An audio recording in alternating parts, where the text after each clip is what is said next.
करना, और कुछ जो सदाचार संपन्न और सत्प्रवृत्त लोग हैं उनको नित्य अग्निहोत्र करने के लिए, त्रेताग्नि आधान करने के लिए प्रेरित करना, ये पहला कार्य है। उसके बाद अग्निहोत्र धर्म का रक्षण करना, और खास करके आज के समय में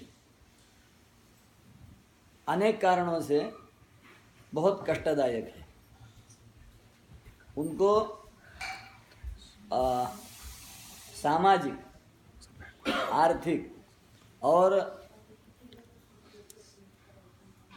शास्त्र के अनुसार काफ़ी बहुत अधिक क्या कहते हैं, सपोर्ट, मदद, सहायता, मार्गदर्शन, संरक्षण की आवश्यकता है। तो श्रौत संवर्धिनी सभा का एक कार्य वो भी है। एक कार्य है कि श्रौत संबंधी पात्रों का निर्माण करना, कुंडों को, वेदियों को, मंडपों को किस प्रकार निर्माण करना, उसके लिए क्या क्या सामग्री चाहिए, उसका संशोधन करना, और कुछ लोगों को उस कार्य के लिए प्रेरित करना और वो कार्य भी कराना है। और एक कार्य है कि श्रौत संबंधी अभी जो ग्रंथ उपलब्ध है वो बहुत कम है। प्राचीन हस्तलिखित कुछ है, मुद्रित हुए ग्रंथ 2-3 ही है, और वो भी केवल संस्कृत में है, संक्षेप में है। तो ग्रंथों का पुनर्मुद्रण होना बहुत आवश्यक है। ग्रंथों के पुनर्मुद्रण का कार्य धीरे धीरे शुरू हुआ है।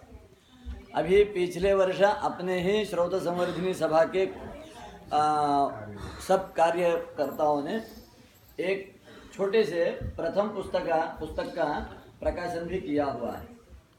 उसी के अनुसार अभी अपने प्रांत में प्रति महीना, प्रतिमास दर्शिष्टि, पौर्णमासीष्टि यज्ञ हो रहे हैं। पिछले 2 वर्षों से हम ये कार्य कर रहे हैं। तो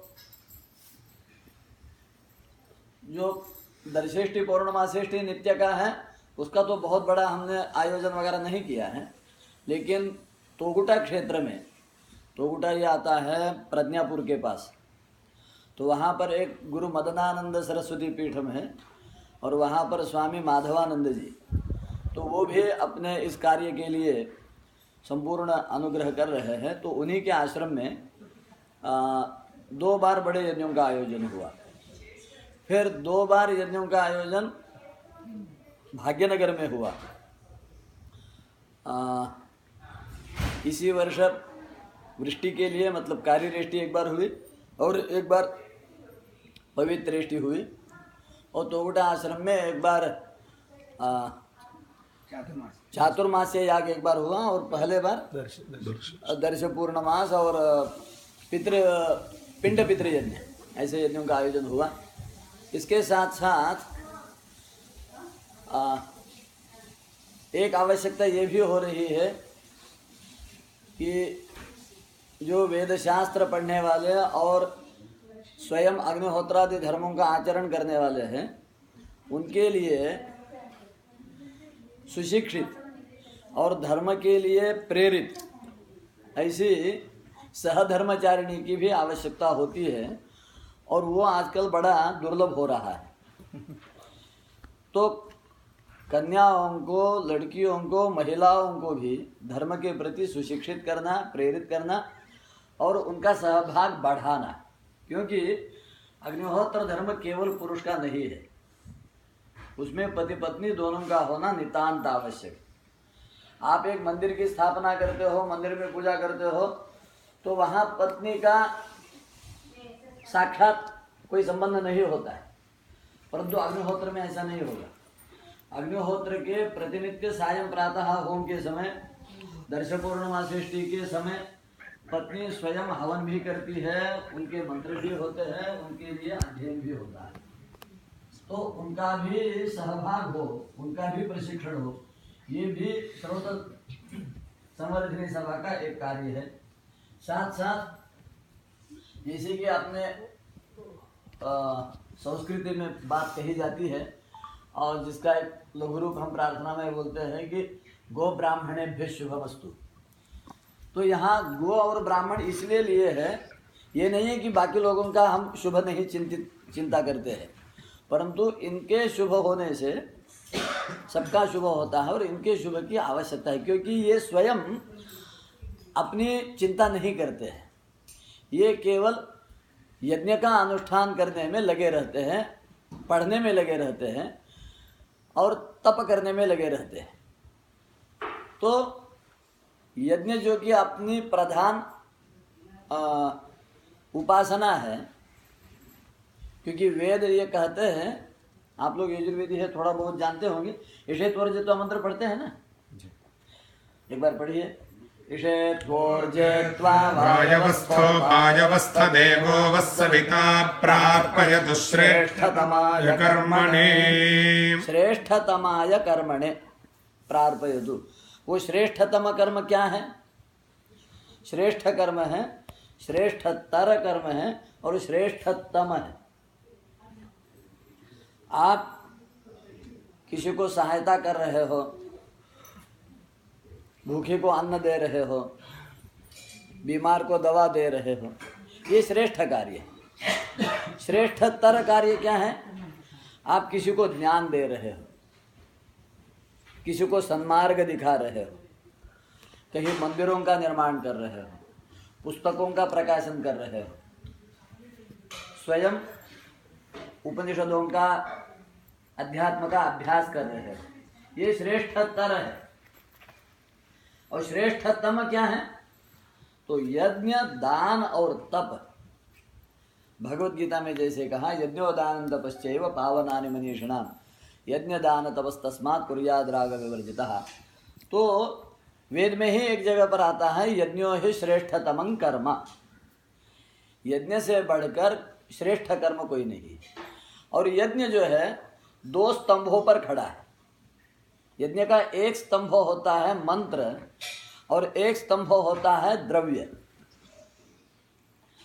तो मंत्र होते हैं ब्राह्मणों में और द्रव्य है गाय में। यज्ञ का मुख्य द्रव्य क्या है? आज्य है। तो और आज्य कहाँ से आएगा? गाय से आएगा। इसीलिए गो ब्राह्मणेभ्यः शुभम्, कि गाय और ब्राह्मण सुरक्षित होंगे, वो संतुष्ट रहेंगे, तो यज्ञ अच्छे होंगे और तभी श्रेष्ठ उपासना होगी। तो गो संरक्षण के लिए प्रेरित करना, सहायता करना, ये भी श्रौत संवर्धिनी सभा के कार्य का एक भाग। तो ऐसे बहुत सारे कार्यों को, और फिर इसके संबंध में परीक्षा लेना हो या बीच बीच में जैसे शिविर कहते हैं या ट्रेनिंग कैंप, उनका आयोजन कर रहा है। अभी हम इस साल एक 5 दिन का ट्रेनिंग कैंप किया था, जिसमें नित्याग्निहोत्र के विषय के बारे में चर्चा हुई। सब लोग मिलके 2-3 विद्वान लोग आए थे और 10-20 अपने शिविरार्थी थे, तो वहाँ पर वो चर्चा। ऐसे बहुत सारे कार्य करने हैं। तो अभी तक छोटे पैमाने पर काम चल रहा था, बहुत बड़ी आवश्यकता नहीं थी। तो वो माधवानंद स्वामी जी और हम लोग अपने ही योगदान से सब करते रहे। लेकिन अब जब थोड़ा सा आगे कदम बढ़ाना है, थोड़ा सा विस्तार करना है, बल आता है तो थोड़ा सा विस्तार की इच्छा होती है। तो विस्तार में सब प्रकार का विस्तार अपेक्षित है। धर्मपुरी से उसका आरंभ होगा, फिर आगे यज्ञों का आयोजन होगा। ये अपेक्षा कर रहे हैं कि अभी अपने प्रांत में एकमात्र अग्निहोत्री जीवित है। अभी आपने यहाँ एक, आप सबके मित्र हैं मुरलीधर शर्मा मंथनी के, उनके पिताजी बड़े अग्निहोत्री थे, लेकिन वो अब नहीं रहे। उनके पुत्रों में किसी ने नहीं पढ़ाया। मंथनी एक समय जहाँ 5-50 अग्निहोत्र हुआ करते थे, सोमया जी हुआ करते थे, आपके धर्मपुरी में बहुत सारे अग्निहोत्री हुआ करते थे, लेकिन आज शून्य है। एकमात्र बचे हैं इनके पिताजी, वो भी अभी वृद्ध है। तो हम चाहते हैं कि ये तंतु अगर टूट जाएगा, ये धागा अगर टूट जाएगा, तो फिर हमें म्यूजियम में दिखाना पड़ेगा कि भाई हाँ, अग्निहोत्र इसको कहते हैं, श्रौत इसको कहते हैं। तो हम इसको म्यूजियम बनाना नहीं चाहते। हम अपने धर्म को जीवित रखना चाहते हैं। तो जीवित रखने के लिए हमें संकल्प करना है। प्रयत्न ये चल रहा है कि 2-3 युवक आज भी सामने आए हैं कि इस वर्ष वसंत में, क्योंकि वसंते ब्राह्मण अग्निनादधित, वसंत ऋतु में अग्नि का आधान करना है, तो इस वसंत में कम से कम एक नव दंपति अग्निहोत्री बने, युवक हो, इसका प्रयत्न चल रहा है। तो ऐसे सभी कार्यों के लिए, विस्तार के लिए आप सभी की सहायता अपेक्षित है। बस इतनी ही मेरी बात। We'll take the lead and we'll definitely be part of the अभी हम वेबसाइट भी बना रहे हैं, वो थोड़ा सा